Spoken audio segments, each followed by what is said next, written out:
Hello, welcome to the channel Why Stories. Enjoy watching. Having lost everything, the millionaire decided to spite his ex-wife by marrying a country girl. But as soon as he stepped over the threshold of her house, he froze at the sight before him. Santos was a countryman.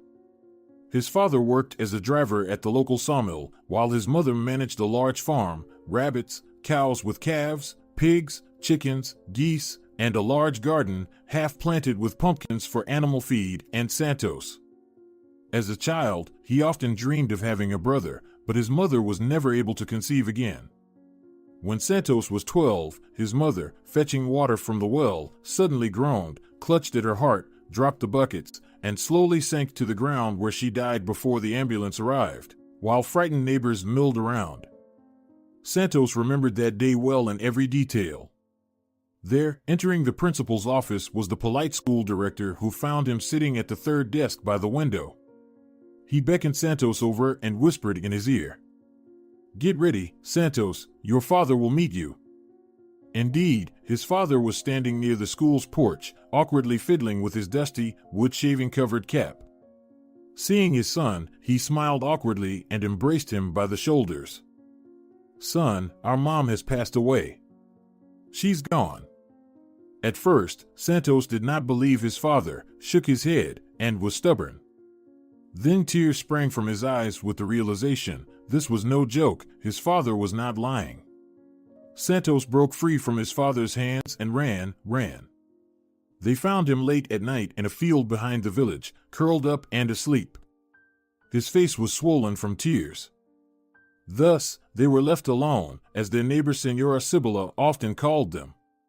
But the elder Samaro firmly decided that his son must reach greater heights. Not for the father, but for the mother. To get educated, earn a degree, and settle in the city. Therefore, he pushed Santos hard in mathematics and saved his modest salary for his son's city life. But he was too caught up in chasing extra money, working nonstop, first at the sawmill, then at home on the farm. Santos, of course, was always there to help. But still, it was hard living without any rest. At 52, when Santos was in his 11th grade, his father began to complain about his health. Now his right side ached, now his left side stabbed. He gradually began to decline, growing more tired, eating less. Within a few months, he turned from a robust man into a bent old man with a dim gaze. And one day, while resting in the shade and breathing heavily after tossing hay, he said to his son, "It's all over for me, I can't go on." "Come on, Dad," Santos smiled, sitting down beside him and pulling off his sweaty t-shirt. "What are you saying? We'll live on, retirement is soon." "Ah." His father waved his hand. "I won't make it." His words turned out to be prophetic. Not long before the final exams, Santos found himself bedridden for long periods. First in the mornings, then throughout the day. In May, when Santos returned home on a sunny day after successfully completing an exam, his father was asleep. Deciding not to wake him, he patiently waited for him to wake up. And his father was already dead. The entire village attended the father's funeral. They dug the grave next to his wife's. The neighboring women, looking at Santos, wept both out of pity for the father and sympathy for the son. The 17-year-old boy was left an orphan with no grandparents, nor any other relatives from his father's or mother's side. Santos himself was also in shock, unable to believe what had happened, sitting by his parents' graveside or at home in complete silence, broken only by the ticking of the kitchen clock. Kind-hearted neighbors offered to help with the farm. They watered the garden in the evenings and fed the livestock in the morning. But Santos quickly recovered. He was raised to be a man. After thanking the neighbors for their help, he managed on his own. At the same time, he prepared for his upcoming exams, not wanting to let down either his father or mother. He decided that he would, by any means necessary, fulfill his father's wish. He would enroll, study, and find a career. By fall, he had passed his exams, and the farm was wound down. The cow was given to Senora Cibula, the calves were sold, and the poultry and rabbits were slaughtered for meat. They harvested potatoes, carrots, and beets, sharing them with the neighbors.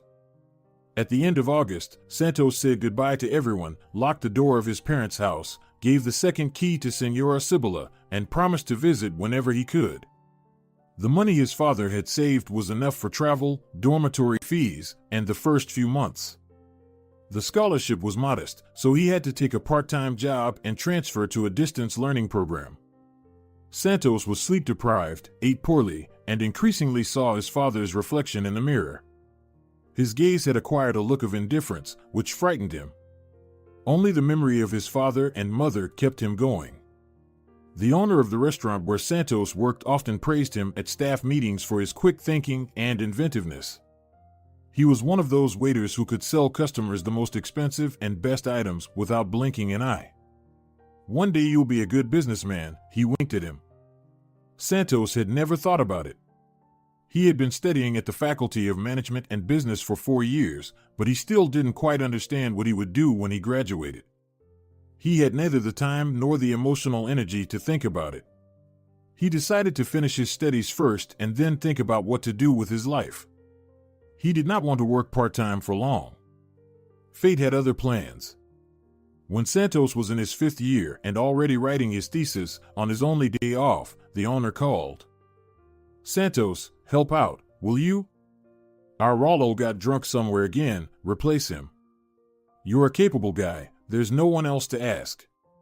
You'll get his pay for the whole day." Santos paused for a moment. Rollo was the manager. Santos had helped him solve various issues when he was incapacitated after evening indulgences and couldn't handle customer complaints in the morning. But to replace him completely, and for the whole day? "I'll be there soon," Santos said curtly. He needed the money right now. Enrique Calvo, the owner, appreciated Santos's responsiveness and diligence. Throughout the whole day after Santos, not a single unsatisfied customer reached him. The new administrator resolved all complaints quickly, and guests left him with a smile on their faces and a pleasant bonus in the form of a dessert or a glass of wine. In the evening, while calculating the profits, Enrique Calvo realized that it would be more beneficial to promote Santos rather than continue to endure the drunken antics of his distant relative Rollo. The next day, Santos was called into the office and congratulated on his promotion. He was surprised and frustrated at the same time. "Enrique Calvo, I have a degree, after all." "I understand." Calvo raised his hands in conciliation. "Start integrating slowly. First in the evenings when it's busy, then full days from 10 to 7. Does that work? I'll pay you in full regardless." Santos agreed. He attended classes and wrote his thesis before noon, and in the evening, he rushed to the Laguna restaurant to change into a tuxedo and interact with guests. Work went well, and for the first time in a long while, Santos got enough sleep. After graduating with distinction, he brought his diploma to Enrique Calvo. "Now I can work full-time." This marked the beginning of Santos Somero's career. He often recalled his first job with a smile, but preferred not to think too much about his former boss. The fact was that Enrique Calvo, who had initially almost replaced his father, soon revealed his unpleasant side. The first year at work went well for Santos. He devised new tricks in serving customers, which led glossy capital city magazines to call the restaurant a place you want to return to again and again. Santos didn't do anything particularly complicated. He gifted guests with their signature desserts and branded boxes, congratulated regular customers on their birthdays and other significant events, allowed visitors with dogs to sit with their pets in a designated area, and he even replaced the repetitive music with bird chirps and sounds of nature. This last idea, however, was not to Enrique Calvo's liking. "What are you thinking?" He laughed. "Next, you'll be wanting to bring in crowing roosters." "Santos, we are not some kind of hippies. Classical music is classic because it's timeless and stimulates the appetite. Bring it back. If you don't like it in the speakers, let the orchestra play." And the orchestra played. Soon, there was a discussion about a new menu. As an idea, Santos suggested adding simple dishes like gazpacho and empanadas to enhance the feeling of homeliness in the restaurant even more. Enrique Calvo laughed off this suggestion. During the presentation, Santos looked at the partners sitting around the table and laughed. Santos, the Roosters were better, I swear. You don't like something? Everything. We have veneers, you understand, French chairs, an orchestra. And you're planning to bake pies? Are you from the countryside? One of the partners unexpectedly asked, crossing his arms over his stomach. Santos was taken aback by such a question. Yes, so what? It shows. For country folks, comfort is found in pies, while for city dwellers, it's a pristine tablecloth and impeccable fish served elegantly, along with speedy service. I completely agree, nodded Enrique. We need quick dishes, but they must also be presentable. Shrimp or mussels and wine, suggested a partner. Yes, not bad. Santos, thank you, take a seat. Santos felt humiliated for the remainder of the meeting. He believed that his stellar education and experience guided him to the right decisions, yet his rural roots were piercing through his refined exterior. Santos often visited his village, several times a month. He checked on the house, his parents' graves, Senora Cibilla, who had just turned 70, and the garden. He didn't want to spend his only day off each week sitting in the city, in this alien concrete environment. Since Santos earned a decent salary, he was gradually able to dress better, buy expensive watches, get a driver's license, rent a place, and then secure his first mortgage. Sometimes, looking in the mirror after a shower, Santos couldn't believe that the muscular guy with a neat beard and haircut was him. Even more often, he felt a disconnect between his life and his inner state when he was stuck in traffic in his Lexus, or when he went to play golf with Enrique or his partners. They no longer reminded him of his origins, but Santos always remembered that he came from the village. The village called to him. It beckoned with the breadth of the fields, sprinkled with dew at dawn, the warmth of the sun-heated grass, the delicious smell of a heating bathhouse mixed with the evening dampness and coolness. Nothing in the city could replace the feeling of being in his native place, not even the white tablecloths. Once, during a game of golf, Enrique Calvo noticed Santos's pensive state. He teased, choosing a club for his shot. Missing your gazpacho and empanadas? Are you humiliating me again? Santos grimaced. Why? Why would that be humiliating? I'm from the countryside myself, shrugged Enrique Calvo. What's humiliating about that? It's not that, it's your tone. Well, here we go, sang Enrique. The tone is all wrong. Rollo started like that too. First, he didn't like my tone, then the restaurant, now life itself. And what's so bad about empanadas, can you explain? I can. Enrique Calvo measured up, swung, and hit the ball. Pies are commonplace. But shrimp in 1980s champagne? That's not something everyone has. You'll understand soon, exclusivity isn't in comfort, it's in status. Pies lack status. Although Santos understood where his boss was coming from, he couldn't agree. Guests often shared personal details with him while discussing dishes, and Santos knew, focusing on nostalgia had to work. If not, competitors would snatch up the idea, it needed to be implemented urgently. It was so precious. After all, city dwellers, to return to their childhood, to their small hometown, would keep coming back again and again. Santos had saved up some money and decided to take a risk. He found a suitable place, bought it, and began renovations. He purchased furniture, a sign, kitchen equipment, and dishes. Then he approached Enrique and announced his departure. Enrique was furious. I brought you up from nothing, and this is how you leave me? I will work as required, Santos tried to calm him. There's time until fall. Ungrateful beast. Enrique Calvo screamed. Worse than Rollo. Going to compete against me? Well, go ahead. Let's see how long your empanadas last. Santos was saddened by his departure from the old restaurant. This wasn't how he had imagined his exit. At first, Enrique's hysteria seemed strange to him, but soon he understood why. His ideas indeed worked. They were suppressed at Laguna to keep him in check, to put him in his place. Because his small family restaurant Old Cottage became hugely popular within the first weeks of opening. There was often not enough staff or dishes. But all this was more than compensated for by the full bookings, gatherings with bards and small bands, and the smell of homemade food, which drew in city dwellers like hungry cats. Gazpacho and empanadas baked in a wood-fired oven became a real hit. Santos found out that many city residents were from villages. They made up the bulk of his customers. The restaurant reminded them of their childhoods in their grandmother's or parents' home, the happiest and most carefree time of their lives, which, alas, could not be returned. Santos sometimes noticed that the atmosphere he created resembled his parents' home. Since opening his own restaurant, he traveled to the village much less frequently, only a few times a year, usually in the summer, to clean up his parents' graves. He couldn't visit more often, simply because there wasn't enough time. The lack of sleep, anxiety, and constant rush returned.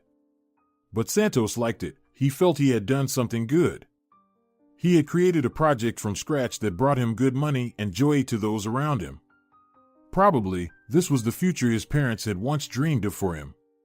He was glad that he could be proud of who he had become, thanks to his and their hard work. Santos was now 26. Business was excellent. The car loan and mortgage were paid off, and he had a significant amount of money in the bank. He also had an investment portfolio.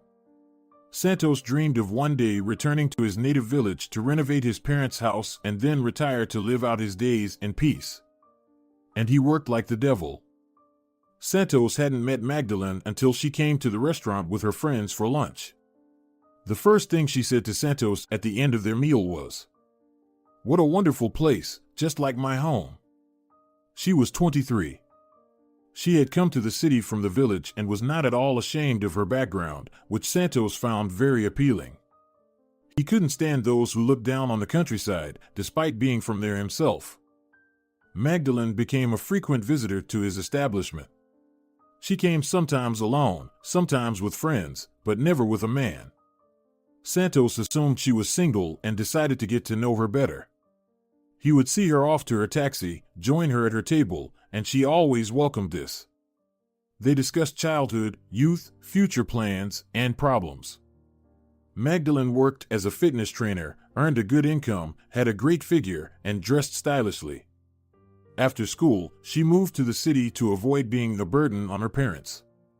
Initially, she took odd jobs, but then got into fitness, started going to the gym, trained as a trainer, and now charged exorbitant fees for personal training.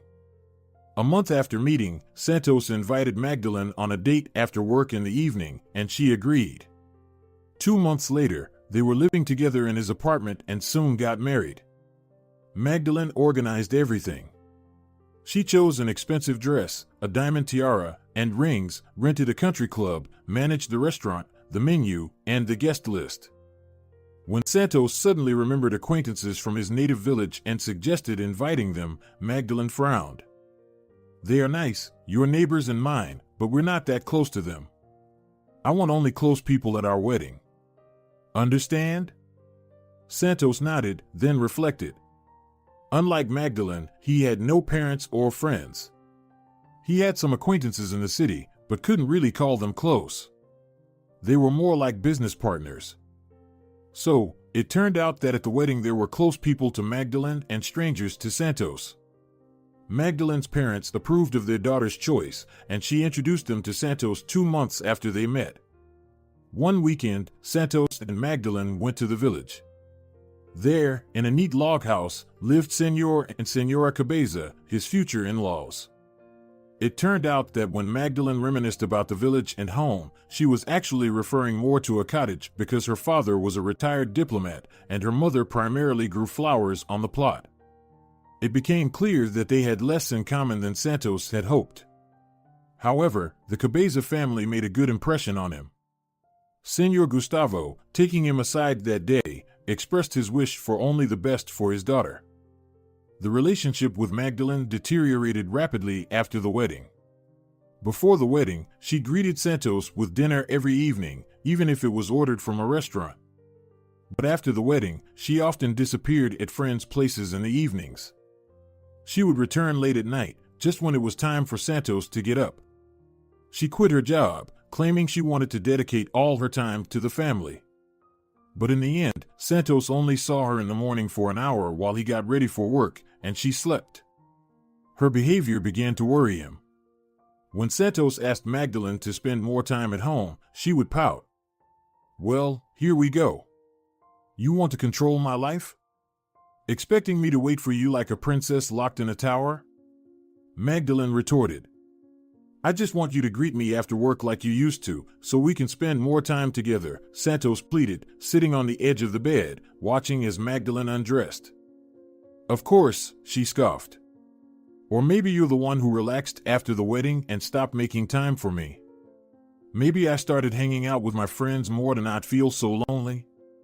Because you disappear all day at work, you don't even call me. Didn't you notice I bought new curtains or rugs? Did that ever cross your mind?" Santos had nothing to say in response. He decided he needed to make amends.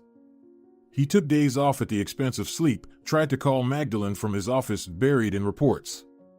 In the evenings, they went shopping. Contrary to Santos's expectations, Magdalene didn't buy kitchenware or curtains, but clothes and cosmetics, and expensive, luxury ones at that. When her husband commented on the cost of the purchases and their quantity, Magdalene got offended. "Are you begrudging the money spent on me? I can easily go back to work and spend as much on myself as I used to. Then you can organize your own dinners after work, you miserable selfish man." Santos was lost again and found nothing to say. His wife's arguments seemed substantial. Marriage was a delicate matter. He had learned that much from his father. But this was just the beginning. His days turned into walking through a minefield. Magdalene would get upset if he called and distracted her from something important, or she would create a scene because Santos didn't call her as usual. He endured the increasing fights and scandals for a long time, but soon realized that if things continued this way, he wouldn't outlive his father. Lack of sleep turned into chronic insomnia. Lying awake at night next to Magdalene, who snored peacefully after a bath and shower, Santos couldn't sleep. His family life tormented him. He couldn't figure out who was to blame for their frequent arguments, him or her. A major scandal erupted soon after. They were supposed to go to Senor Gustavo's anniversary celebration out of town, but Santos refused. After submitting the annual report, he just wanted to get some sleep.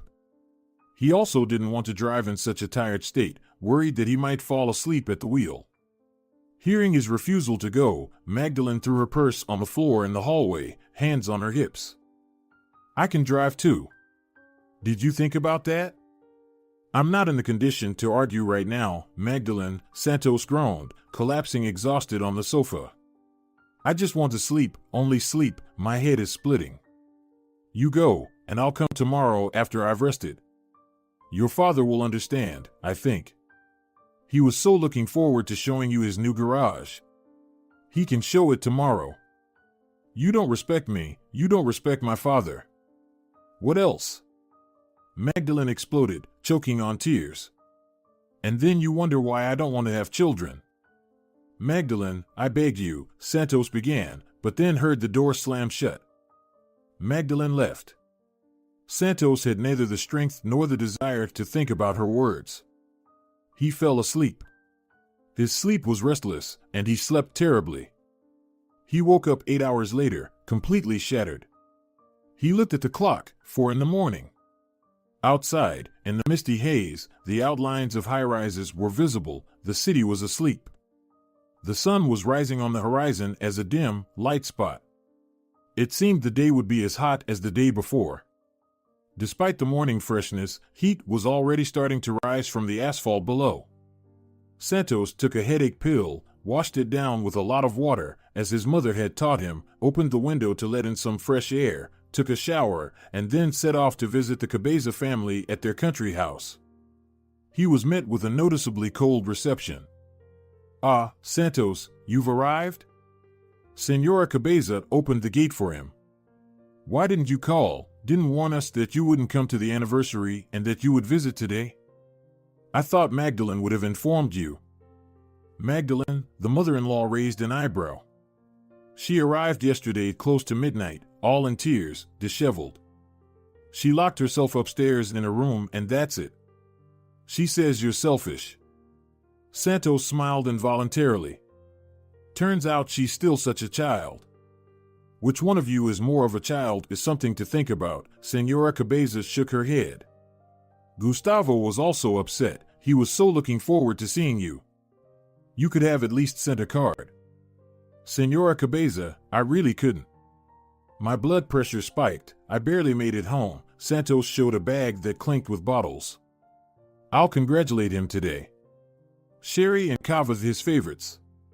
What, do you think he's an alcoholic or something? Senora Cabeza frowned. Yes, and he shouldn't. His heart is acting up. Breakfast was joyless. Magdalene refused to come downstairs. Gustavo Cabeza silently frowned and ate his eggs. Carolina Cabeza sighed continuously and looked at her son-in-law with disdain through her glasses. Santos felt awkward. On one hand, he wanted to apologize. He felt guilty for his behavior and for ruining the celebration and for sending his unhappy and angry daughter back to her parents. On the other hand, it seemed to him that he was not at fault, yet they were trying to make him feel so. What to do? Admit guilt, ask for forgiveness? Or flip the table upside down, express his accumulated grievances to Magdalene, and leave? He didn't know, so he also remained silent and ate. After breakfast, he congratulated Senor Cabeza on his anniversary, handing him a box with expensive watches. The bag with alcohol was hidden by Senora Cabeza somewhere in the kitchen. Senor Cabeza thanked Santos for the gift, shook his hand, even tried on the watches. But this did not alleviate the oppressive atmosphere in the house, and Santos guessed why. Santos, Gustavo began as they walked through the garden together. You do realize that I'm angry with you? And it's not because of the stupid anniversary, damn it. Am I guilty before Magdalene? Santos ventured. Exactly. You know, I'm in my 60s now. I want grandchildren, not to watch you two bicker. I don't know what to do, Santos confessed, and shared his and Magdalene's problems with his father-in-law. Gustavo Cabeza listened attentively to his son-in-law and smiled, placing a hand on his shoulder. Santos, I understand. You lost your parents early, and they didn't have the chance to teach you how to treat a wife. They really only need one thing, to be loved. Isn't it obvious that I love her? Santos smirked. I provide for her, try to spend more time with her. I treat her gently, like a child. That's exactly it, you see her as a child. As someone foolish and naive. You're trying to teach her about life. Believe me, Magdalene knows better than you what to do and when. Just stop thinking you can teach her anything. You can't. Santos returned to the city, distressed and humiliated. So, according to Magdalene's parents and Magdalene herself, he was making unreasonable demands? Since when did dedicating time to home and husband and not roaming around clubs at night become abnormal? He had never restricted Magdalene anywhere. Want to work? Work. Want to stay at home? Stay. Meet with friends, invite them over. Do whatever you want, but be present. Don't disappear for days on end. Was he really thinking like a tyrant who can't handle women? Or, perhaps, had Magdalene and her parents become slightly too audacious, living off his expenses? He decided to try and mend things with his wife and reconcile. He sent her a basket of flowers with a note saying "Forgive me," and called her. Then, a week later, he went to the Cabez family home and brought Magdalene back. The first day went perfectly. They were once again the closest of companions. Magdalene cooked red fish. Santos came home early from work and brought a bottle of wine. They discussed their argument and what they should avoid in the future. Then Magdalene went to take a shower. Santos thought she would go to bed, but no. Magdalene got dressed, approached Santos, and kissed him on the cheek.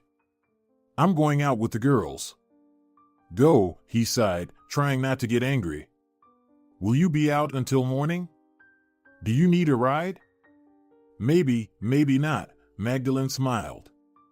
I want to be with you, Santos blurted out suddenly. The smile vanished from Magdalene's face. Why? To ruin my evening? I want to spend more time with you. Maybe I'll enjoy it. We could go clubbing together all night. No, Magdalene cut him off. You're acting like you want to control and educate me again. I'll manage on my own. And you need to sleep, you have work tomorrow. She gave Santos a dry kiss on the cheek and left. He was struck with a wild idea to follow her. Santos felt that his wife was cheating on him. He also felt like he was going insane. They lived together for another year. Magdalene, still not working, continued to spend money carelessly, disappeared at night, and returned home in the morning to sleep. Santos worked, increasingly often making his own dinners and eating alone. He tried to explain to Magdalene that the lifestyle she was leading was destroying not only their marriage, but also herself. After all, life can't just be about buying dresses and going clubbing. You need a profession, a business, goals. Magdalene dismissed his attempts to teach her about life and sometimes even threatened him. I might call my father. Let him talk some sense into you. Because you're trying to educate me again. Soon, Magdalene informed Santos that she wanted a divorce. He was shocked. He lived alone for a week after Magdalene packed her things and moved back to her rental apartment where she lived before getting married. During that week, he realized he was better off without Magdalene than with her. There was no trace left of their former affection and warmth. Why torture each other? He agreed to the divorce. Santos went to court with a calm heart, confident they would part amicably. But he was met with an unpleasant surprise in court. So, Senor Samaro, you have no claims against your wife and are ready to dissolve the marriage, splitting the assets in half, leaving the apartment to your wife and keeping your share of the business. Do you, Senor Samaro, agree to your husband's terms? No. Magdalene's eyes sparkled. I demand half of the business. Santos froze. He realized that the divorce would not go according to the script he had envisioned. He knew Magdalene could claim half of the restaurant. But truthfully, she had shown no interest in Santos's restaurant, so he had completely forgotten about it. I need half of the restaurant, all according to the law. This led to prolonged legal battles. Magdalene's lawyer pushed their agenda, while Santos's lawyer demanded that they agree to his terms. But Magdalene would not agree. After several months, she won half of the business from Santos. He was seething with injustice and anger when the decision was announced, but there was nothing he could do. Pleased with the outcome, Magdalene did not bother her ex-husband for several weeks. Then he learned the terrible news: Magdalene was planning to sell her share of the business. Santos called her, trying to find out to whom his ex-wife was trying to sell his brainchild for a pittance. She just laughed. I can't tell, it's a secret. You'll find out soon enough. Santos did find out. At one of the meetings, none other than Enrique Calvo appeared. He contemptuously surveyed the interior, the employees, Santos, and declared, "It's terrible. Such a tasteless place. It's going to cost a fortune to fix it up." Santos thought that hell was his last year living with Magdalene and the court battles, but he was wrong. The real hell began when he had to deal with his former boss and rival as a co-owner of the business. Enrique Calvo rejected all of Santos's proposals and, as a co-owner, gradually began changing the concept and menu, the staff, and suppliers. Visitors sadly, and sometimes angrily, watched the decline of Old Cottage. The dishes became tasteless, the interior dusty and worn, the staff rude, and the cultural program was supplemented with lowbrow songs. The clientele of the restaurant also changed. Instead of cultured individuals seeking a cozy atmosphere, the tables were increasingly filled with outright thugs attracted by the cheap menu, predominantly awful dishes, accessible waitresses, and the ability to smoke right at the table.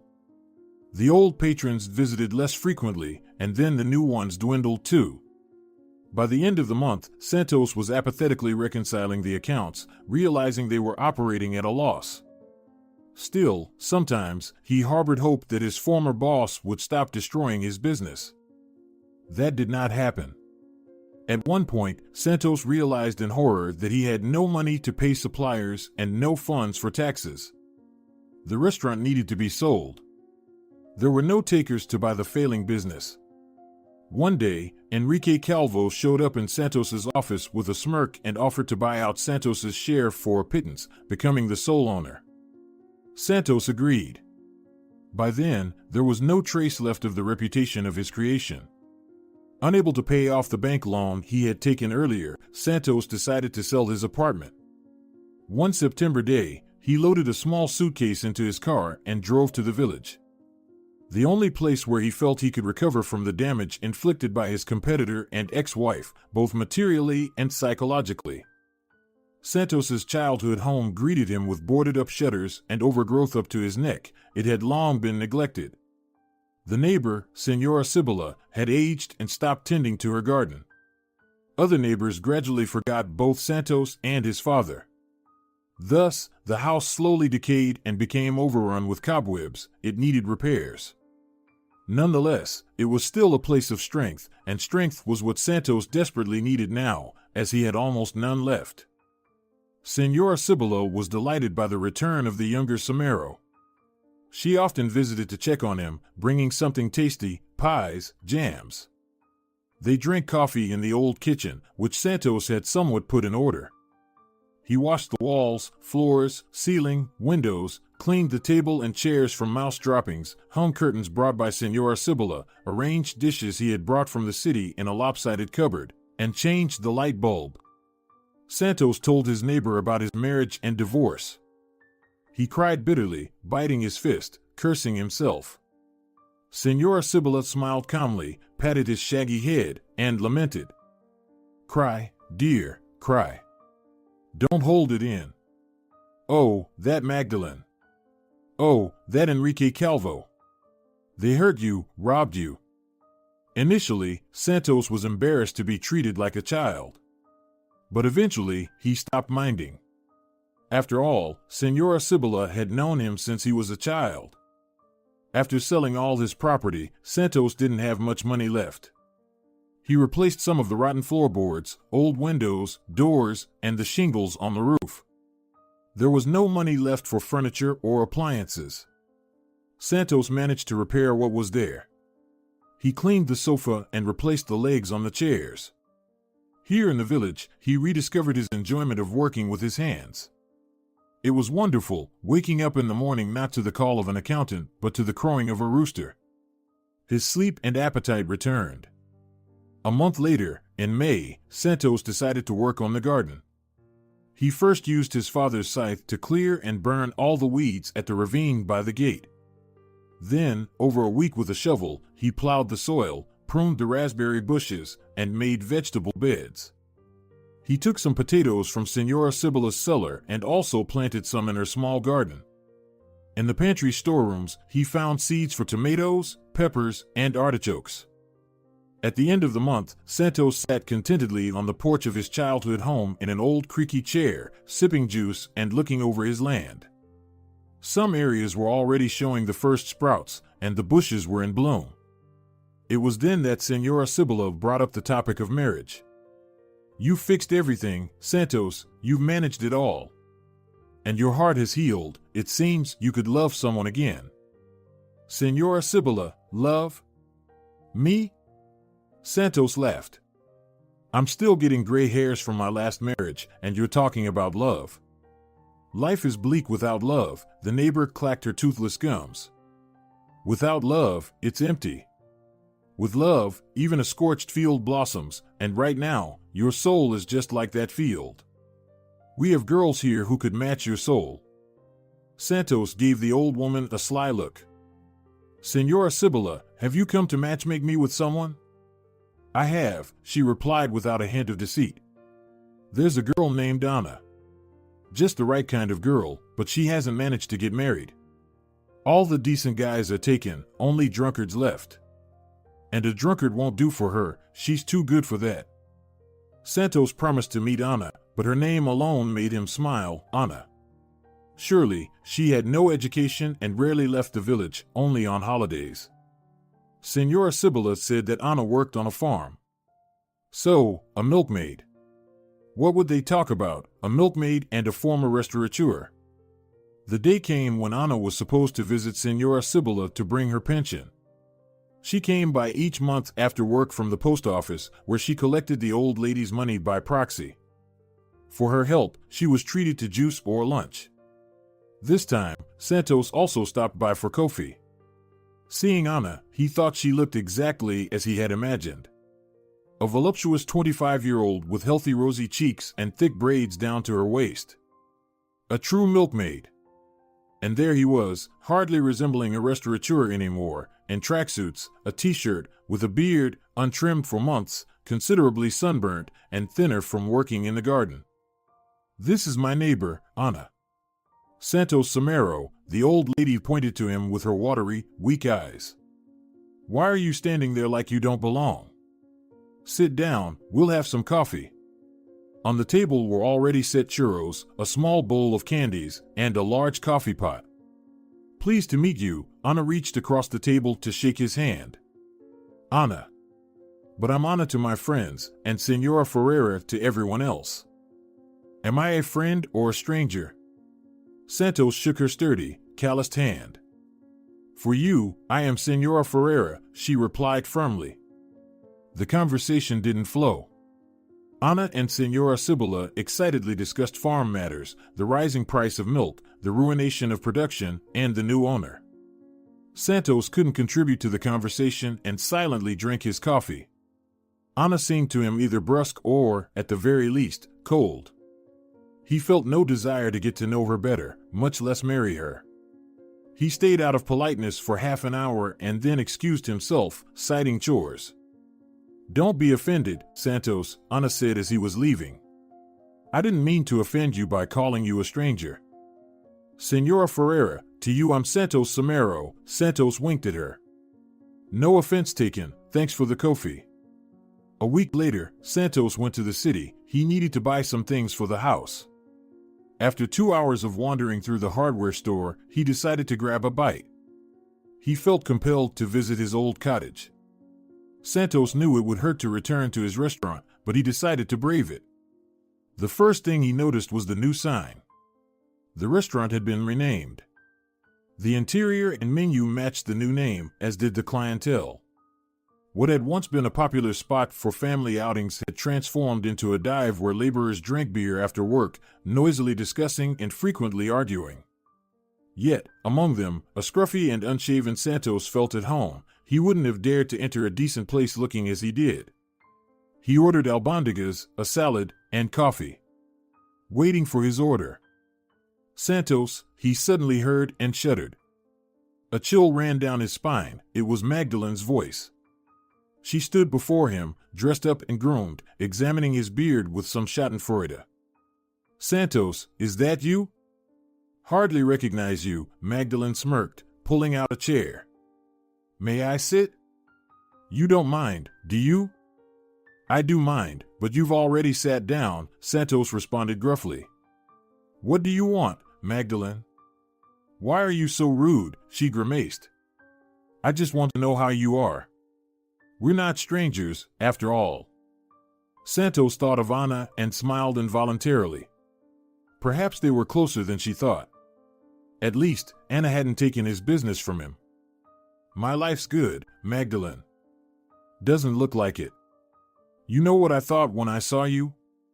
Magdalene pulled out a small mirror from her purse. "I remembered how you forbade me from going to clubs because you were afraid for me. I don't know what you were afraid of, but it turns out you're the one who has fallen, not me. I still go shopping and clubbing with my friend, spending money on myself. Who was wrong in the end?" Blood roared in Santos's temples. He reddened and clenched his fists. This vixen was mocking him. She had taken away his life's work, was luxuriating with money to which she had no rightful claim, and laughed at him. Santos didn't wait for his order. He left some bills on the table and stood up. As a parting shot, he told Magdalene, "I hope you're happy." Of course. Nobody's trying to teach me life lessons, she smirked maliciously. Losers don't teach me life lessons. Santos returned to the village. He spent 2 days at home, speaking to no one, not even the neighbor. He doused himself with cold water and busied himself with cleaning, anything to rid himself of his anger. On the 3rd day, his anger subsided, but was replaced by sadness. Senora Cibilla sent Ana to check on Santos. In the evening after her shift, Ana stopped by Santos's place. He was chopping wood, shirtless. Santos, hello, she called from beyond the fence. How are you? Santos planted the axe into a gnarled stump and wiped the sweat from his brow. Hello, Senora Ferreira. I'm doing wonderfully. And you? Not so great, Ana laughed. I'm tired after work, but instead of going home, I came here. Senora Cibilla is out of her mind with worry about you. Don't you think about the old lady at all? Santos walked over to the gate, opened it, and let Ana into the yard. She shyly glanced at the beads of sweat on his bare chest, blushed slightly, but entered. You probably think I'm imposing? Saw a man and clamped onto him, looking to get married? Santos was silent. So, I'm right. But just so you know, I don't want to get married, Santos, Ana shrugged. It's hard enough on my own, and with a husband it'd be twice as hard. Feed him, take care of him, no time left for myself. What do you do in your free time? Santos perked up. Me? I read, watch movies, sometimes I paint. Really? Interesting. What do you read? Mostly classics. Ana nimbly hopped onto the fence, sitting atop it, swinging her legs. Miguel de Cervantes, Federico Garcia. I like foreign works too, especially Ayn Rand. Santos's eyes widened. Wow. I never managed to get through her work, though they recommended her in my 4th year of university. You missed out, Ana smiled. You really missed out. Anita lived alone, she never knew her father. His surname was the only thing connecting her to him. Her mother struggled to raise her daughter and manage the household, working on the farm. From the age of 16, Ana started working alongside her mother, but 5 years ago, her mother passed away. Anita was a good student in school, excelling in all subjects except physical education and drafting. She loved reading, but couldn't attend college. Her mother fell ill with multiple hernias in her spine, and her knees failed due to arthritis. She could no longer work.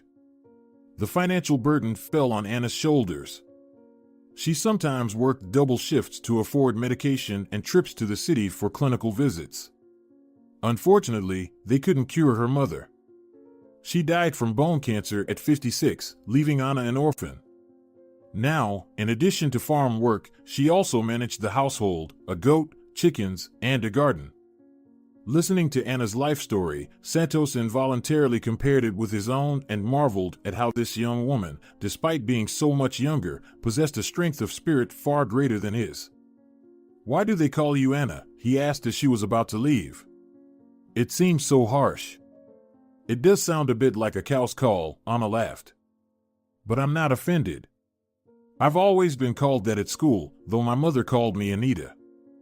Anita, Santos repeated, feeling a twinge in his heart. Anita suits you better. May I call you that? Anita suddenly sniffled. Since my mom died, no one has called me that. I thought I'd never hear it again. You can call me that, of course. Thank you for listening. In their next meeting, Santos did most of the talking. Anita came to him after work, bringing pies from Senora Cibilla. They drank coffee and, like in times past with the old lady, Santos talked about his marriage, divorce, and restaurant. But now he was more emotional and detailed. He was interested in hearing a woman's perspective from the outside, because deep down, Santos still blamed himself for everything that had happened. He told Anita about how close he and Magdalene were initially, how they could talk for hours about everything from work to childhood stories. How she excitedly talked about the fun she had in her parents' garden, burying a treasure of colored glass, setting up traps for birds.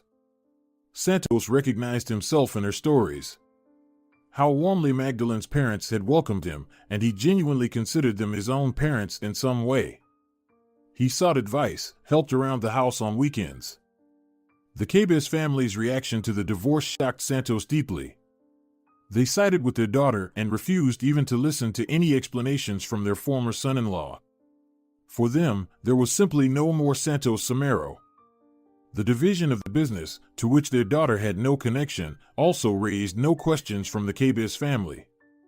According to his father-in-law, Senor Gustavo, everything was by the law, half the business to the wife.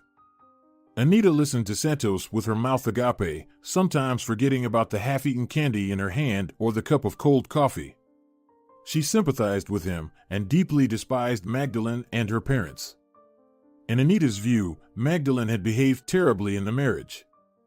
While it's understandable to want independence from one's husband, to have one's own hobbies, and the ability to meet with friends, and even the desire not to work and manage a household, spending nights out at clubs with friends Santos had only seen once at their wedding, Anita considered disgraceful.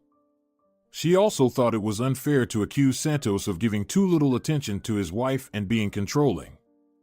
"I've always been critical of women who hover over their husbands like mothers," said Anita as Santos finished his story. "And I despise men who, like tyrants, demand their wives account for everything, where they've been, who they were with, how much they spent. But your case was different."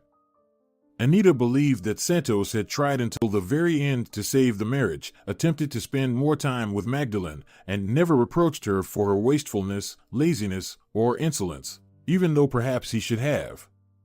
As for Magdalene, she didn't value their marriage at all.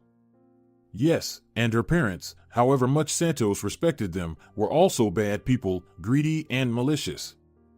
So, Anita concluded, Magdalene was obviously to blame for everything that happened.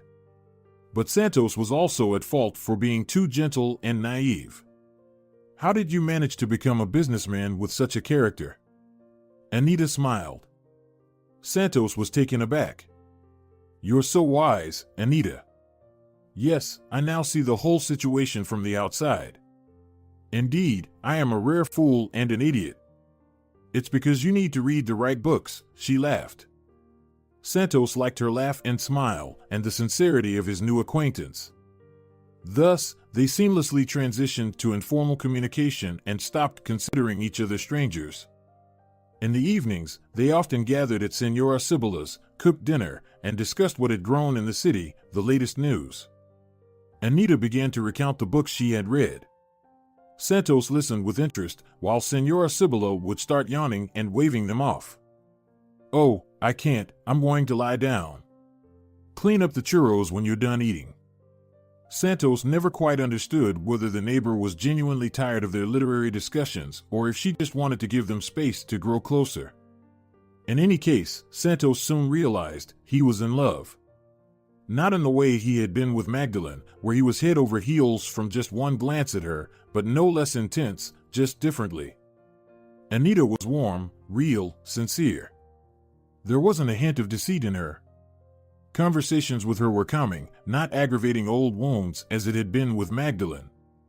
Santos decided to confess his feelings. To his surprise, Anita reciprocated. "I feel as at peace with you as I do at home. You are my home." They started living together. Anita moved into Santos's house, shut up her own home, and moved her goat and chickens to Santos's barn. She came twice a week to check on the garden, delegating the watering to a neighborhood boy for a small fee. Under her touch, Santos's home filled with coziness, and flowers appeared in the garden.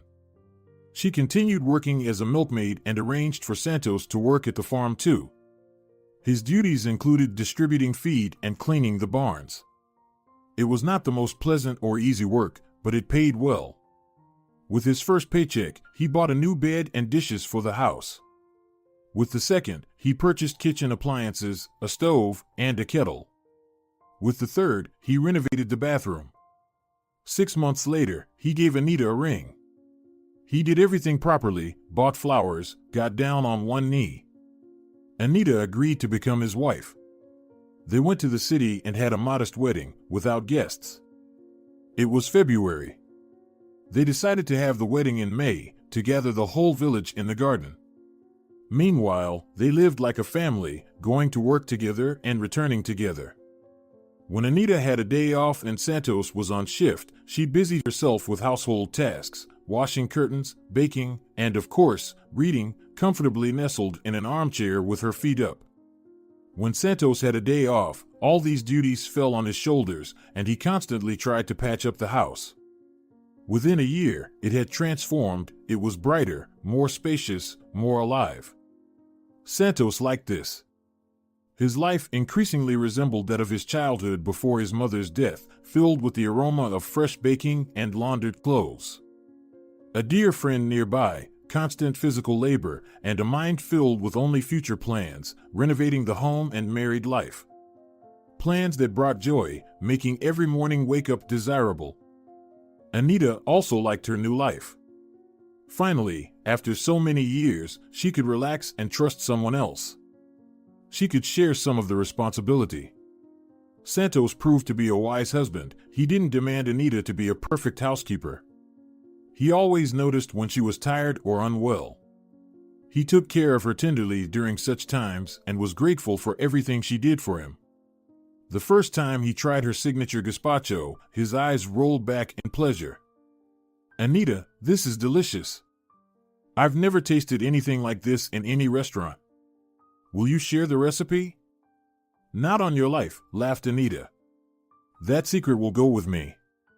He valued her companionship in his life, her support, and her ability to honestly discuss problems and find solutions. Once, his salary was delayed in May, and he was embarrassed. How to live?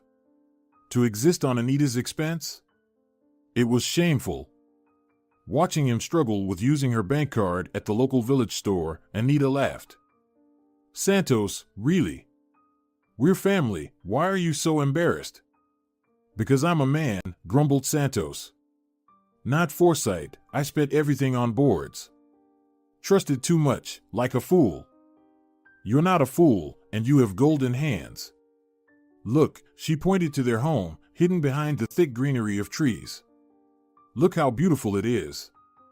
You gave it a second life." Santos paused, looked. The brown-painted facade was visible through the branches. New windows on the attic and first floor reflected the sunset. Thin smoke spiraled from the chimney. Chickens strutted importantly under the windows in the flower bed. A ginger neighbor's cat sat on the new wooden fence. Yes, the house indeed looked alive now. But he didn't feel any less guilty because of it. "Sorry," he hugged Anita by the shoulders and pulled her close. "I'll be more foresight from now on. And for feeding us, I'll organize a royal wedding for you." "Agreed?" Anita nodded. All through June, Santos prepared to fulfill his promise. He built an altar from willow branches in the yard, several tables, and benches. He arranged with a band that often played at his restaurant to come to the village for the day. He was very worried about how much the musicians would ask for such a remote gig. But they laughed, playfully snatching the phone from each other. "Santos Somero, how could we not? We'll play for the old time's sake. No need for money.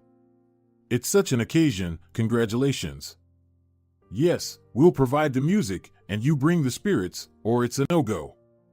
He sold his watch, the only memento from his old life, and bought Anita a dress when he took her to the city under the pretense of just taking a stroll. She hesitated uncertainly at the entrance of the bridal shop, looking at the mannequins. "Santos, isn't it probably expensive? You wanted to save. You're about to give me half of your life." "The dress surely costs less, Anita," Santos smiled. She chose a simple dress, no petticoats or lace, just fine chiffon and batiste, but with a long train. She excitedly tried on all the veil options, telling Santos from a pedestal in front of the mirror, smiling. "I've always dreamed of this. Are you sure it's not expensive? We won't have to survive on water for the rest of our lives, will we?" "No," laughed Santos, admiring her. The money he got from the pawnshop for his watch, he considered well spent. He sold the memory of his old life to start a new one beautifully. They invited the whole village and some of Santos's acquaintances, old partners who maintained good relations with him. Suppliers, waitstaff, a lawyer. They feasted thanks to suppliers who brought fine meat, fish, fruits, vegetables, cheese, and wine. It turned out to be an outdoor restaurant event. The wedding began with a ceremony near the altar Santos had made in the spring. The village priest from the little church, where they had gone to confess beforehand, pronounced them husband and wife. The celebration continued with a feast, congratulations, dancing, and the giving of gifts.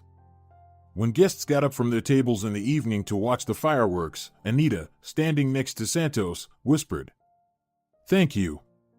It's just like a fairy tale. I'm so happy." Santos kissed her on the crown of her head, which smelled of wildflowers. "And I'm happy."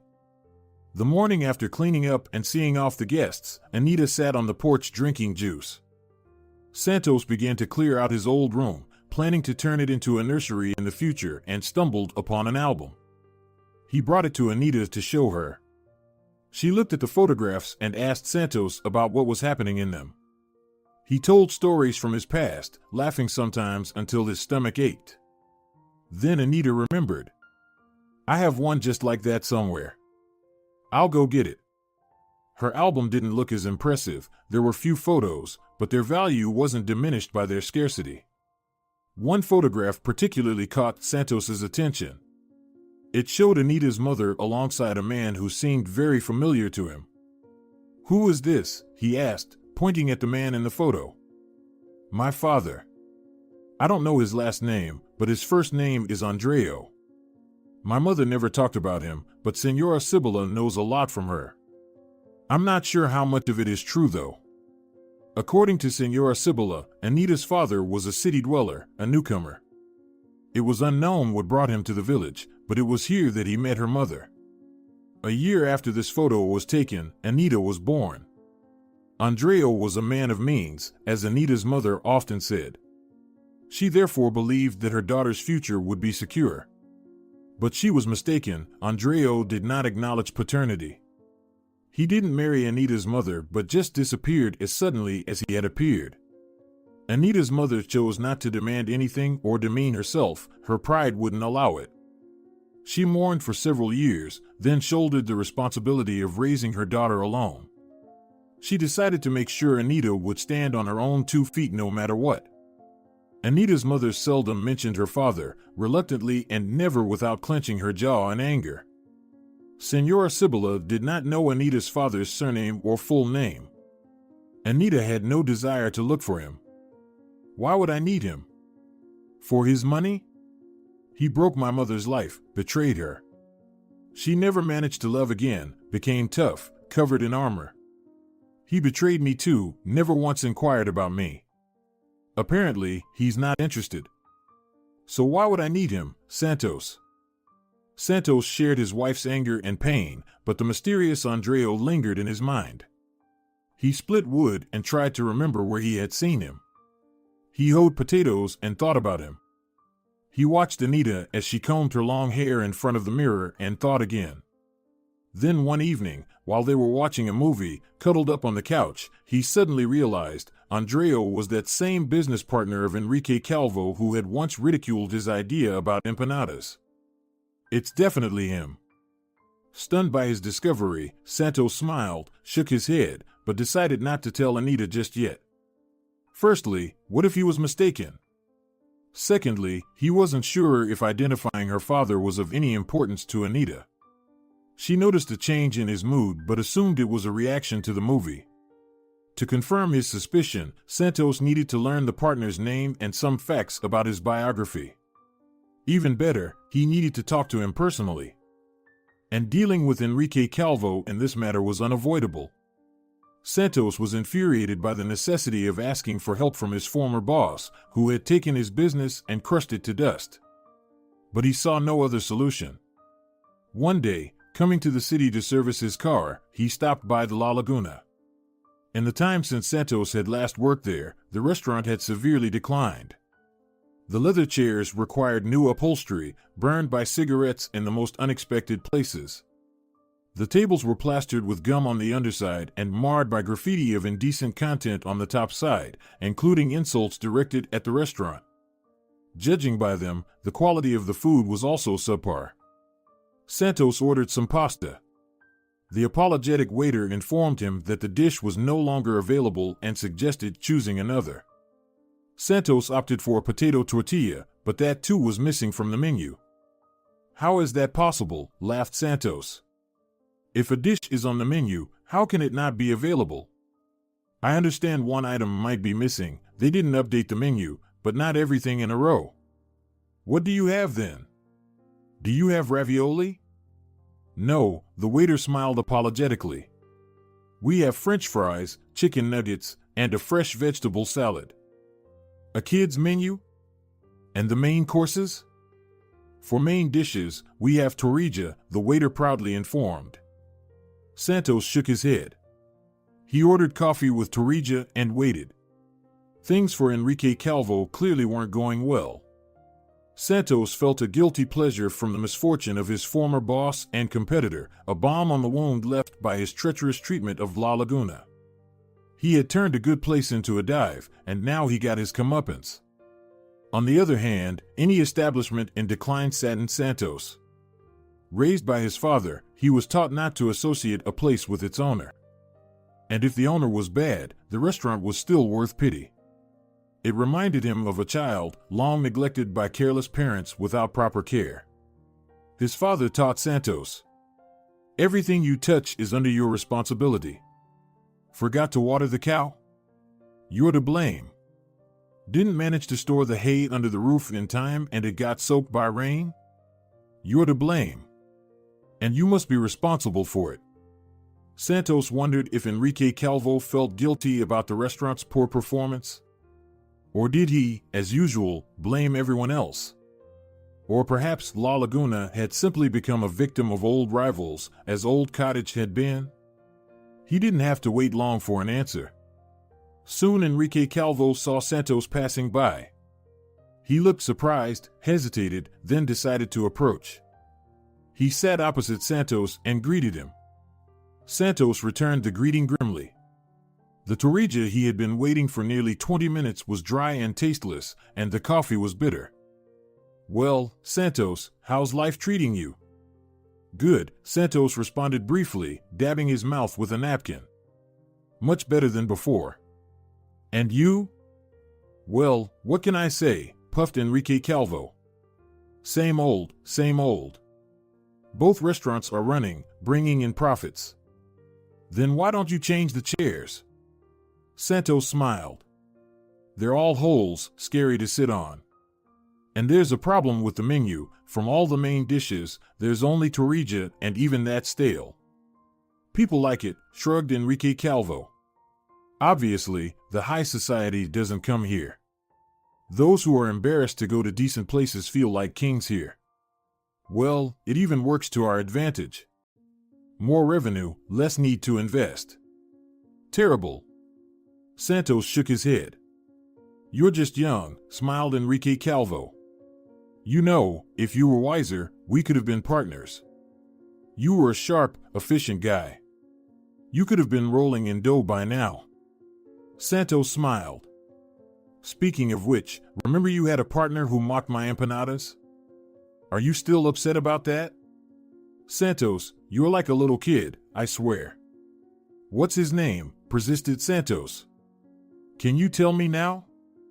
"Why not?" "Andreo Moreira, my old friend. Reliable as a Swiss watch." Santos, roughly understanding what friendship meant in Enrique Calvo's circles, clearly realized that Enrique's friend could easily deceive and abandon a pregnant woman. "Can you give me his contact?" he smiled. Enrique Calvo laughed. "Why? Thinking of getting back into the industry?" "Why not?" shrugged Santos. "I'll save up some money, buy back my restaurant from you." "That's unlikely. In such a prime location, with its reputation, I won't sell cheap. And Andreo Moreira, get in touch with him yourself. Take care." Santos's former boss stood up from the table and walked away to his office on the first floor with his characteristic rolling gait. As expected, nothing had changed over the years. Enrique was still afraid of Santos and what he could potentially take back. Leaving the restaurant, Santos suddenly thought of Magdalene. How had her fate turned out? A year ago, she was so self-assured, feeling superior in a humiliating way towards Santos. Magdalene was never good with money, probably had burned through it all. Had she returned to work? Found another fool willing to support her and tolerate her perpetual absence, blatant and exploitative use of him as a wallet? He shook his head, dismissing thoughts of his ex-wife. Her life no longer concerned Santos. Returning home, he told Anita everything he knew about her father. Unexpectedly for both her and himself, she burst into tears, burying her face in Santos's shoulder. Some part of her soul believed that her father was not a deceiver and was generally a good person. It was just life circumstances that forced him to leave her mother and not communicate with his daughter. Anita had never tried to understand what these circumstances could be. Because she understood, there aren't any. There's no reason to act like that towards people you genuinely love, except one's death. The thought that her father had died gave her strength, however cruel it might seem. Because death completely justified his behavior. But no, he was alive. Alive and well. He owned shares in restaurant businesses, was successful, drove an expensive car, lived in the city and never once inquired about his daughter, the fate of the woman he deceived and abandoned. He never visited, never sent a card, never called, though he had every opportunity to do so. Anita was terribly hurt, the bitterness tore her up inside, but still, a glimmer of hope warmed her soul. Maybe he didn't know my mother was pregnant? Maybe he doesn't even know about me? Maybe, Santos tried to reassure her. We don't have to guess, we can just ask him directly. But you didn't get his number. But we got his name, Santos smiled. It wasn't hard to get Senor Moreira's number. The first supplier Santos called confirmed he knew him and gave Santos Andreo's number. Santos didn't call himself, instead, he handed Anita a piece of paper with her father's number written on it. He said, "This is your father. It's up to you whether to call him or not." Anita didn't call, she was afraid. At first, she couldn't figure out how to introduce herself. "Hello, I am your daughter?" Sounds silly, like some kind of scam. Introduce myself by my name? Mention my mother's surname? And what is she feeling more, anger at him for leaving them, or happiness that she found him, even if almost at 30? And what would her mother say? She would probably be furious if she knew Anita was planning to connect with the man who betrayed her. And if there is an afterlife, her mother is probably outraged and angry. Wouldn't Anita be betraying her memory by deciding to forgive her father? All these thoughts swirled in her head as she worked, came home, cooked dinner, or listened to Santos. She looked detached. Santos didn't scold his wife for being withdrawn. On the contrary, he was even pleased about the soon resolution of the tragedy in her family. They didn't have to wait long. 2 weeks later, Anita told her husband, who had the day off, upon returning home, "I'll call today. Please pour me some water. I'm so nervous, my knees are shaking. I feel like I'll faint from fear." They entered the house. Santos poured her a glass of water and sat opposite her. Anita dialed the number and put it on speakerphone. After a few rings, a female voice answered. "Yes?" Santos froze. Anita, looking at him confusedly, asked, "Hello. Is this Senor Moreira's number?" "Yes, he left his phone at home." "Is it something urgent?" "Who are you?" Anita faltered. "We are calling to inform you of something important." Santos joined the conversation. "Hello, this is Santos Samero." "Samero," the woman replied. "Yes, my husband mentioned something about you, I remember you. Are you a restaurateur?" "Yes." "And how may I address you?" "Dona Moreira." "Dona Moreira," Santos began, "nice to meet you. Understand that sitting next to me is Anita, Andreo Moreira's daughter. Do you know anything about her?" Did he ever mention her to you? There was a silence, a daunting silence. Anita nervously bit her thumb, casting frightened glances at her husband. He offered her an encouraging smile, though he himself felt uneasy. A daughter? Finally asked Senora Moreira. Yes, a daughter. Are you sure? Yes, Santos replied. We have a photograph of your husband with Anita's mother. Unfortunately, she has passed away. She can't confirm their connection, but there are many witnesses to it. Silence hung in the air again, then a loud sigh came from the other end. My God. So, you didn't know? Of course, I didn't, Andreo's wife said bitterly, laughing. I want to meet you and this girl Anita. Where can I come to? I will come right now. Santos gave her their address. He doubted that Senora Moreira would travel that far and was very worried that she would tell her husband everything, and he would convince her it was all untrue. However, his fears were unfounded. Dona Moreira arrived that same day a few hours after their phone call. Anita, who had been sitting pensively on the porch, listened to the evening chirping of crickets and the songs of birds. Santos sat beside her, cleaning shoes. Suddenly, a car pulled up at their gate, parked next to Santos' car. A statuesque, youthful woman stepped out, dressed in an elegant blazer and jeans. Approaching the gate, she removed her glasses, squinted, and waved a greeting hand. Hello. You are Santos, have I arrived correctly? He walked up to meet her, wiping his hands on his shirt. Yes, hello, Dona Moreira? That's correct. Anita jumped up as if stung the moment she saw the woman near the gate. She was terrified. Now this woman would enter the yard and start scolding her, Anita, for trying to disrupt the life of a happy married couple by reminding them of her existence. Or worse, that she was a fraudster and would demand money for silence. But Dona Moreira turned out not to be a shrew but rather a pleasant woman in her 50s. Her appearance showed that she did not flaunt her wealth, she dressed modestly and tastefully, and behaved likewise. Approaching Anita, she extended her hand in greeting. Hello, are you Anita? Yes, Anita replied nervously, swallowing hard. Good evening. Should I offer you some coffee? I wouldn't refuse, smiled Senora Moreira, shaking her hand warmly. It's so nice here. So peaceful and fresh air. I'll get some churros to go with the coffee, smiled Santos, opening the door to the house. They sat at a modestly set table, accompanied by the sounds of birds from the wide-open window, sipping coffee and getting to know each other. Anita shared about her mother, her childhood, and showed the photograph. Santos remained quiet, occasionally squeezing his wife's hand under the table. Senora Moreira listened intently, and upon seeing the photo, clutched her heart and exhaled. That's him. That's definitely him. After Anita's tale, she fell silent for a while, regaining her composure and sipping her coffee.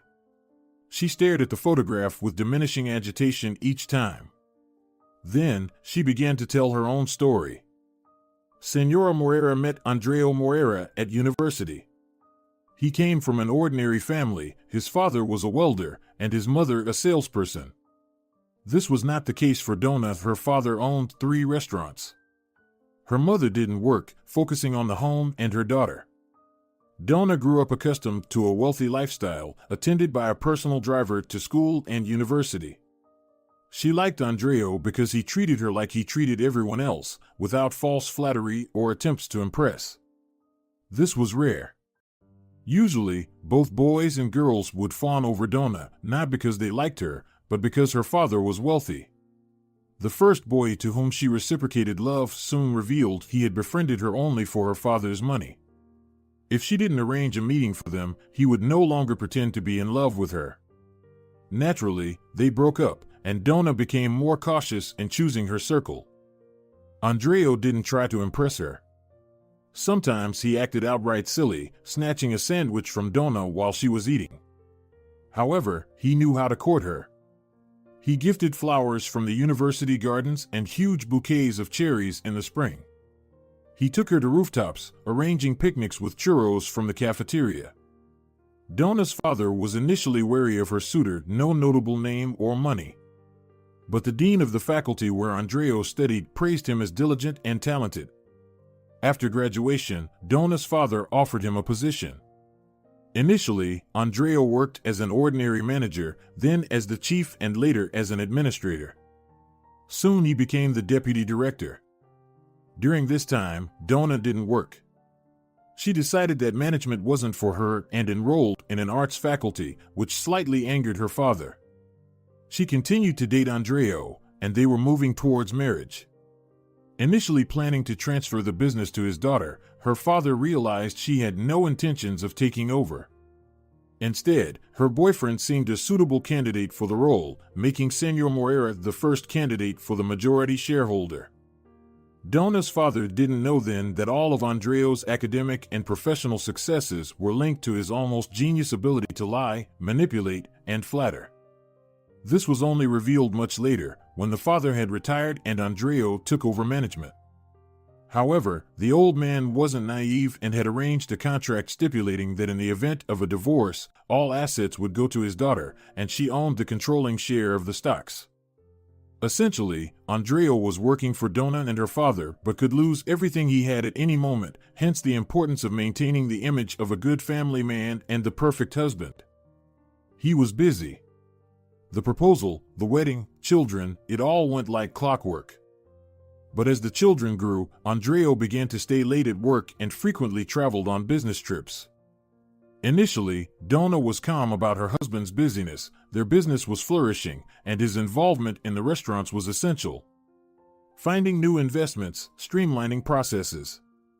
Dona herself had opened an art studio at that time and was also rarely at home. But, when the studio began operating smoothly, she started to notice that her husband had changed. He was less attentive to her and the kids and seemed distracted. It was around the time he broke up with your mother, according to your stories, she addressed Anita. I don't understand, Anita sighed. Why did he need to start another relationship? He had everything. That's probably why, responded Senora Moreira. He had everything, and it became boring, he wanted adventure. When Dona tried to find out what had been preoccupying her husband for months, he suddenly changed, again becoming attentive to his wife and children. He reverted to his old self. From that moment until now, Andrea had repeatedly entered such phases of introspection. Avoiding interaction with his wife, he seemed to forget even her existence. It's scary to think how many more women he could have deceived during that time, how many children he could have fathered elsewhere. Dona Moreira's eyes filled with tears. She asked for something strong to drink, liqueur, brandy. Santos fetched a glass from the cabinet and poured some liqueur. She drank it, grimacing as she ate a chao. To truth and justice, my friends. She began to gather her things to go home, and Santos offered to drive her. On the way, he shared the circumstances under which he met Andrea. Senora Moreira was shocked by her husband's words, which revealed a hatred for rural life. Understandably, it reminded him of a mistake that could emerge at any moment and tarnish his impeccable reputation, stripping him of all his benefits. Dona decided she would file for divorce. Living with a cheater was not an option for her. She shared with Santos some interesting details about the fate of his restaurant. Right after speaking with him, Enrique Calvo contacted Andrea and proposed to buy Old Cottage. He agreed. Clearly, the former owner acted in his own interests and out of fear that Santos might decide to reclaim the restaurant. Negotiating with Andrea on investments and becoming a serious competitor again was something Enrique Calvo could not allow. He decided that selling the restaurant would be a lesser loss. He also sold the now declining Laguna, moved somewhere near the sea in the countryside, bought a house, and decided to focus on vineyards and health, which didn't please his young wife. It seems they will soon divorce. They said goodbye like old friends. Dona Moreira stood at the gate of her cottage for a long time, waving to Senor Samero as he drove away. At home, he had to spend a long time comforting Anita, who was hysterical and crying. All her hopes and dreams about her father were shattered. He was a terrible person. His wife confirmed it. She sobbed quietly into her pillow all night, so by morning her face was severely swollen from tears.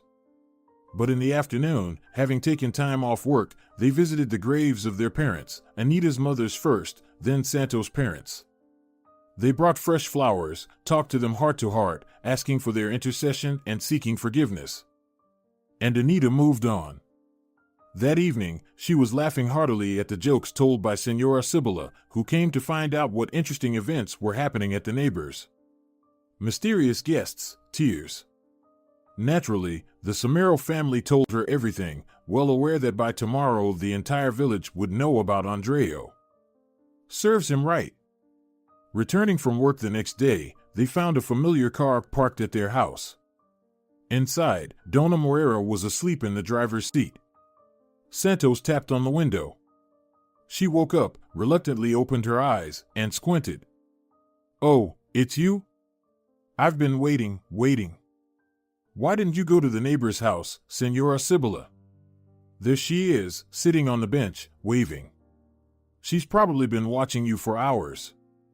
"Yes, it felt a bit awkward," shrugged Dona. "I have news about the restaurant and everything. Do you have a moment?"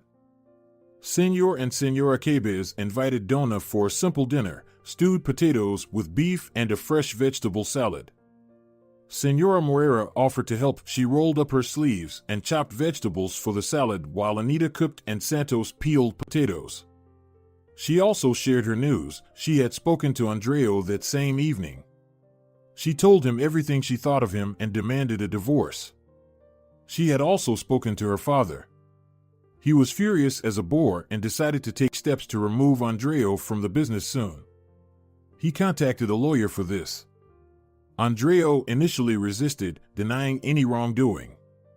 He claimed that Santos had made up the story of infidelity and an illegitimate daughter to get revenge on him for the restaurant and a long-held grudge. Dona Moreira was not fooled. She showed a photo taken on her phone of Andreo with Anita's mother. That's when he started to falter. He began to apologize, swearing that he had always loved only Dona and no one else. She ordered him to pack his things and leave. Which he did, tail tucked.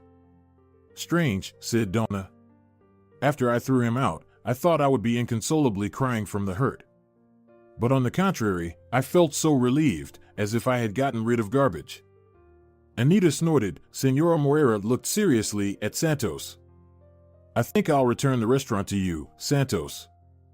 Santos, bewildered, stared at her. "What?" "I'll give you back your old cottage. My father says it has potential. He used to follow your progress, praised you. And he was very upset when you sold your business. But Laguna has no chance, it's only fit for demolition and the land for lease. Why don't you manage it yourself?" Santos persisted. "Me?" Dona laughed. "I've never liked that. I prefer this," she pointed to the salad. "I like chopping salads. All that business wrangling is not for me. Not at all." "If you really do return the restaurant to me," Santos said, hardly believing his joy, "I'll be grateful to you for the rest of my life. Seriously, no joking. It's my baby. My beloved baby. Just make sure you don't neglect your own kids for this beloved baby, like some do." Dona warned, wagging her finger. They dined, discussing future plans. Santos would need to return to the city if he planned to manage the restaurant. But something in him desperately resisted this. He didn't want his old life back, the apartment, the constant hustle, the money, the success. In his parents' home with Anita, Santos was happier than ever before. And he told Dona this honestly, without reservations. "If you give it back to me, I'll hire a manager and step back. I think I've outgrown it." "Whatever you like," Dona waved her hand dismissively. "Just don't make me manage it." Senora Moreira indeed kept her promise. A month later, he was once again the CEO. He recruited one of his old colleagues as the manager. He traveled to the city once a month to check how things were going and kept a close eye on the paperwork. But that was it. He couldn't immerse himself fully in the restaurant business. Anita was expecting a child. They quit their jobs at the farm, took up beekeeping, and produced honey. Watching his wife stroll through the garden with an apple in hand, Santos smiled and thought about how all the misfortunes were worth it to end up here, in his parents' home. If you're enjoying it as well, leave a like and subscribe.